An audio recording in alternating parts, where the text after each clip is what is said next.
Hello guys, দেখুন মনু নদীর অবস্থা কৈলাসহরের শ্রীরামপুরে আসলাম, ব্রিজে আসলাম দেখবো বলে। দেখুন অবস্থা, প্রচণ্ড জল, জানি না কি হবে, মনে হয় এবারও ফ্লাড এসে যাবে। আর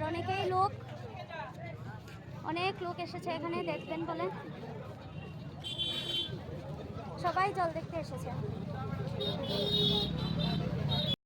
দেখুন নদীর জল কি দ্রুত গতিতে বাড়ছে, ভীষণই ভয় করছে দেখে।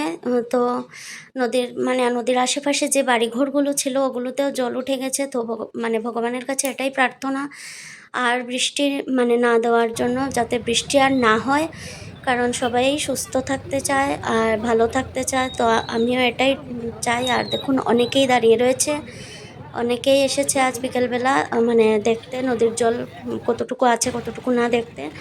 আর ব্রিজে দেখুন অনেক ভিড়, অনেক লোক হয়ে গেছে, পুরো মার্কেটে যত না লোক আছে সবাই ব্রিজে চলে এসেছে নদীর জল দেখতে। আর এটা হলো মঙ্গলবার বিকেলের একটা ব্লগ, যেটা এডিট করা হয়নি, আজ এডিট করছি। ক্লিপগুলো নিয়ে রেখেছিলাম। তারপর কি আমাদের জলটল দেখা কমপ্লিট, আমরা এবার বাড়ি চলে যাব। তো দুটো ফটো উঠে নিলাম সবাই মিলে, আর ওদের সাথেও দেখা হয়ে গেল। তো ফটো উঠে নিলাম, এবার বাড়ি চলে যাব। Tata, bye bye. ভালো লাগলে প্লিজ লাইক কমেন্ট শেয়ার করে দেবেন।